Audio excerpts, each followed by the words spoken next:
قررت الوزارة توقيف الدراسة ابتداء من يوم 2 16 مارس 2020 في جميع مؤسسات التربية والتكوين والبحث العلمي العمومية والخصوصية، وحتى في المدارس بعثات الأجنبية ومراكز اللغات والدعم التربوي.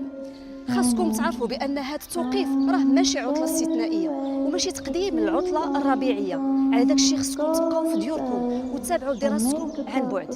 غنزيد نأكد عليكم، خصكم تبقاو في المنازل ديالكم وتجنبوا المصافحة والاختلاط مع الأشخاص المسنين والأشخاص اللي في وضعية صحية هشة. ما خاصكمش تسافروا، ما تضيعوش وقتكم، نتوما ماشي في عطلة. وحتى الأنشطة الترفيهية والرياضية أجلوها من بعد. الوقت كامل خصكم تستغلوه باش تتابعوا دروسكم عن بعد عبر المنصة الإلكترونية تلميذ تيس وفي القناة التلفزية الثقافية ابتداء من يوم 2 16 مارس 2020، واللي غتوفر لكم مجموعة من الموارد الرقمية والدروس المصورة والتمارين التفاعلية.